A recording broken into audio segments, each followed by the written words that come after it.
So what if I was to tell you that this entire image has been generated from just one stock photo using the new Generative Fill tool? Now, I've been excited to try a tool like this, and seeing that something is finally out in the Photoshop beta and I've still not got access to the Firefly, I've been keen to see actually what AI can do and the results it can give. I've seen a lot of videos online about it, but I've been interested myself.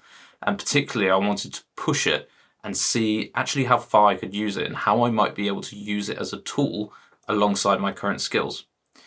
AI is not something that's going to go away. It's something that we need to embrace as designers, and anyone can use it, yes, but not everybody has the skills that we might already have on Photoshop in Lightroom as designers.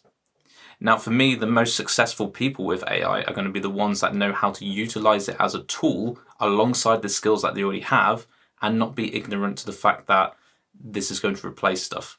You need to still be developing all your other skills and understand these softwares and possess that editing and creative mindset. Combine that with these AI tools and yes, you might be unstoppable when it comes to editing.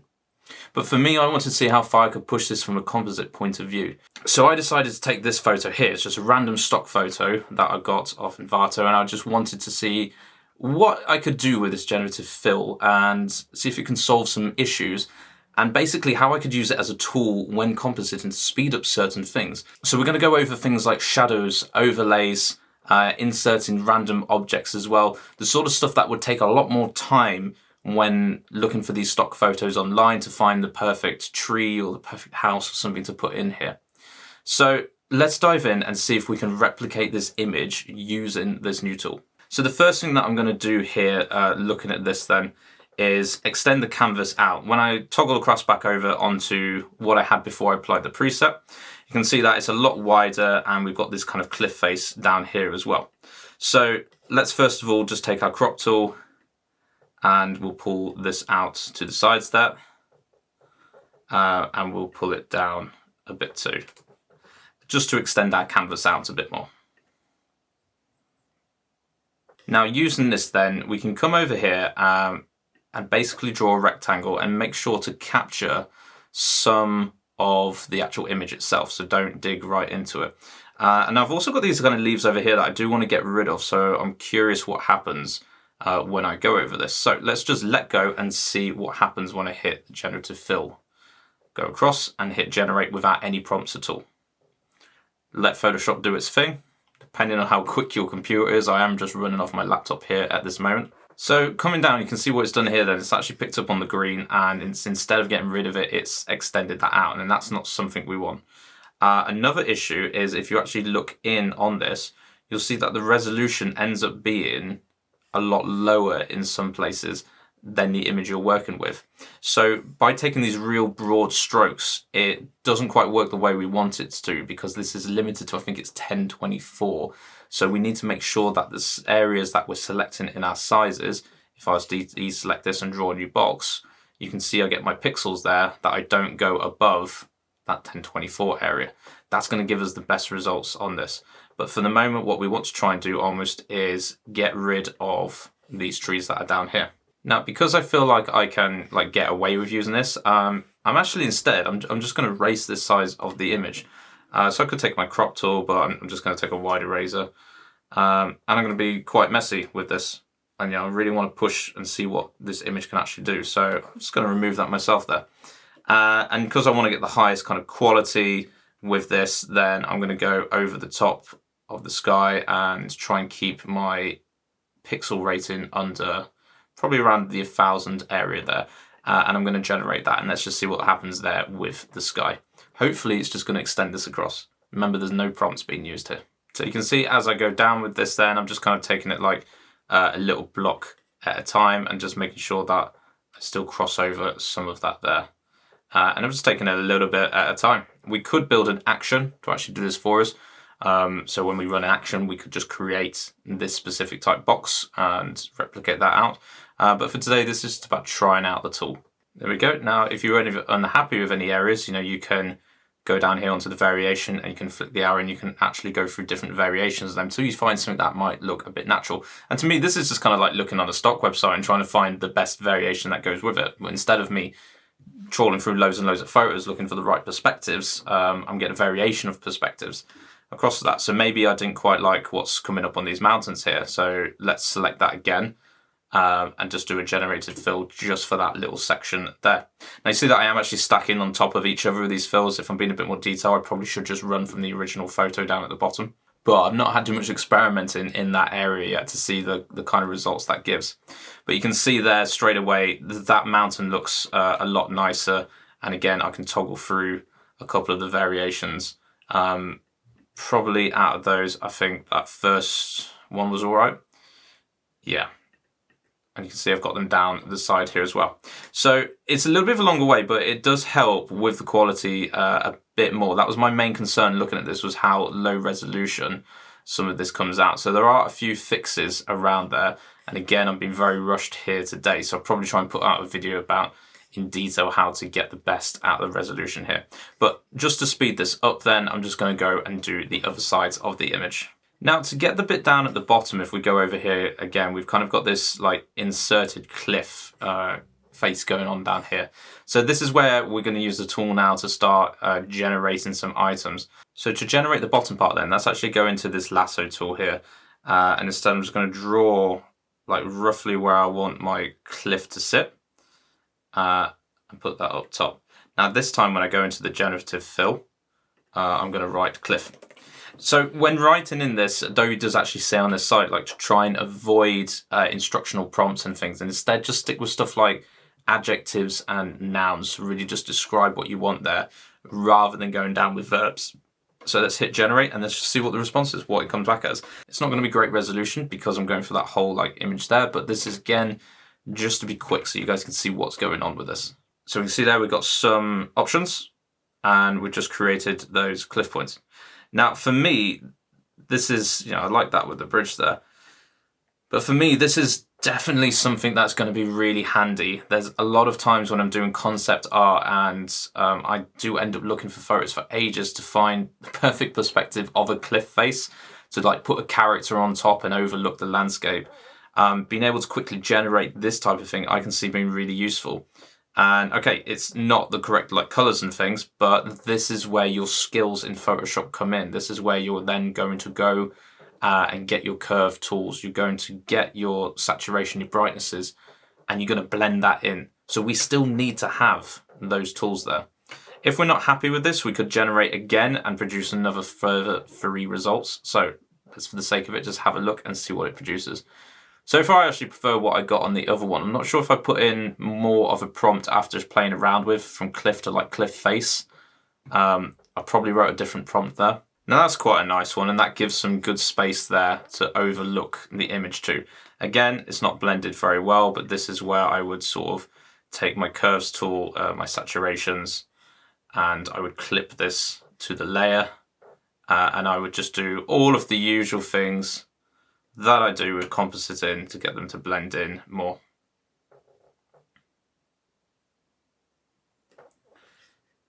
There we go. So we can really play around with a lot of this stuff, and I think it's really cool, in all honesty. I can see it saving me a lot of time in places. So if we toggle back over onto here and have a look at what else I put in, we've got this castle sat right in the middle. So let's see if we can replicate a castle in that area there then. Again, you can see I've not gone as wide on this for the minute, but I am being pretty quick. So let's draw an area around here. And what I'm drawing is what I think is the correct perspective for a castle there then. And I'm going to be simple. I'm just going to write castle and see what it comes back with. I think when I did the another one, I had to go through a couple of different fills to find one that, again, just looked right in the image. But it saves me, once again, having to scroll through loads of stock images, especially when these are background elements. So let's have a look at some of the castles it's given us there. So that's quite a nice one. Now that one looks like it fits really well. So we'll just take that one there and just going to sort of resize that out. And what I'll probably do is go in with an eraser or with a lasso and just go around that image a bit more to remove that generated bits it's done of like the grass. So it looks like it is just a castle, but it's not obvious until you actually move it. You realise it's not just a castle that's going on in there. Now, a big thing about compositing for me is trying to get shadows in the right place. And if we scroll in on this one's not too bad, but on the previous one, you could see like really harsh lines going on, and it just didn't look like the castle fit into the environment. It also didn't feel like, you know, some of the sort of shadowing was in there as well. Now you can naturally get that by going onto that layer you were just on there, and then highlighting the bottom part of what you did. So if we had a person, for example, and we composited a person into place here, and instead of me sitting there and painting the shadows on for ages and ages, I can instead just use this generative fill on the bottom just to change the bottom of that person. And in doing that, it might change the shoes, it might change how the dress looks, or how the trousers look at the bottom. But what it's going to do is actually make it look more natural to the environment. So it's going to bring in some of that shadows. So we'll just hit generate without a prompt on this. And hopefully that's just going to change maybe how the bottom of that castle looks. So you can see there as I toggle through those, I'm just going to take off the curves one because it's affecting the top layer. But we can see now that I toggle through, I've got 3 different versions of how the castle actually meets into the landscape there. And I can pick the one that looks best. So as I toggle that on and off, that was with the castle just plopped into place. And now we've got one that looks a lot nicer into the countryside, but without actually affecting the castle itself up top. So again, for me with compositing, I have some cleaning up to do around there. There's a lot of cleaning up with this tool, but as I zoom out, that looks pretty good. And I can see this saving me a lot of time. It's not necessarily it's taken away from some of the skills that I've got because I still need to blend all of this together, but it's actually going to speed my workflow up a lot more. Another one I had over here then was like some real tiny horses in the background on this. So again, I'm just stacking layers at the minute, but the point of this video is just to show you some things you could do for compositing. So let's draw a little kind of trail like that leading up to the castle, and let's see what we can put on to this then. So if we put knights, horses, I can't remember what I used exactly. There was a lot of experimenting with this. So maybe it was medieval knights on horses. Let's have a look at that one. Yep, there we go. So you can see that's a little bit better there. It looks a bit more like medieval knights on horses. So I can zoom out, and again, I could kind of take that layer, like resize it, clean up the grass afterwards. But the point is, I can very easily, just with like a few prompts there, now insert these little details into my images, which I think is great. That's amazing for me. Skies as well, we could kind of do. I haven't tried with the select sky one, but I'm on the lasso tool, so let's just go around sort of that sky. I've been very, very rushed with this.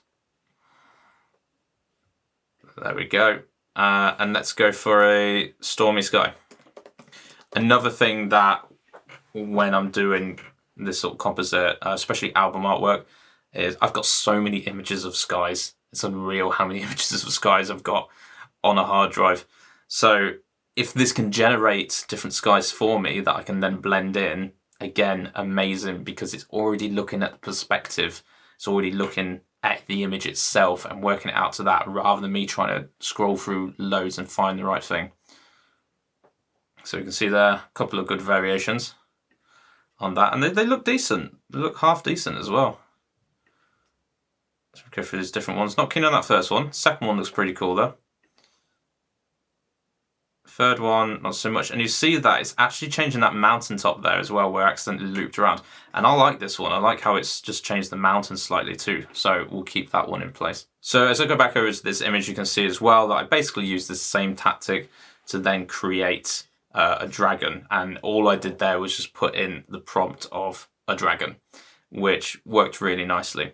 But for overlays, that's the last thing that I think would be an absolute game changer for me with compositing, is if this can create some overlays that I can change the blending mode to screen with, rather than downloading some. So let's highlight the entire canvas there then.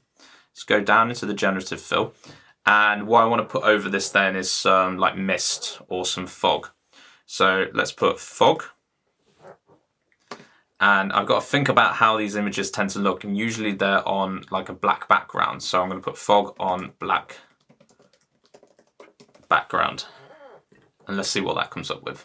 So you can see here then, this is generated quite large there, but it's exactly what I would look to use. So let's just take this third fog one that we got, for example. Go across here then, change the blending mode to screen, and change the opacity down. And suddenly I've created for myself a little bit more atmosphere over my picture. So I'm really glad they can do this, but you've got to specify that black background.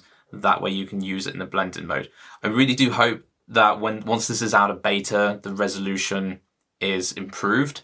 I'm hoping that is just a thing that's in beta at the minute, because that's not something I want to do square by square. But if I can just highlight the entire thing and place an overlay that I want, then that's going to be awesome.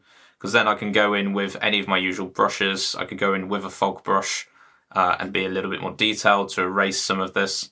You know, I could just simply take my eraser for there. I haven't actually loaded any of my brushes in yet. So let's just take a general soft one, low flow. And there you go, see I can go over that castle, just take away some of that fog bit. So I can still manipulate, you know, what's been generated out. But the fact that I can create some overlays and again, not scroll through loads of stock websites for this, great stuff. So whilst it's not an exact copy of the one that I showed you at the beginning, I've employed these kind of same tactics. And if we swap back over to this image here and look at it as a whole, this is one that I spent a lot more time on kind of generating out. And yes, it took a lot of attempts going over the same spots, trying to find the right thing, make stuff natural. And then as far as blending goes, I really just like put a couple of curves here and there just to blend stuff in, added one light ray over the top, and then threw it into Lightroom and just threw a preset over. And you know, I've very quickly got a concept art piece there that I could use for stuff that took me a lot less time to create. So for me, I do love this tool. I can see how it's going to help me a lot with the sort of things that I do in Photoshop.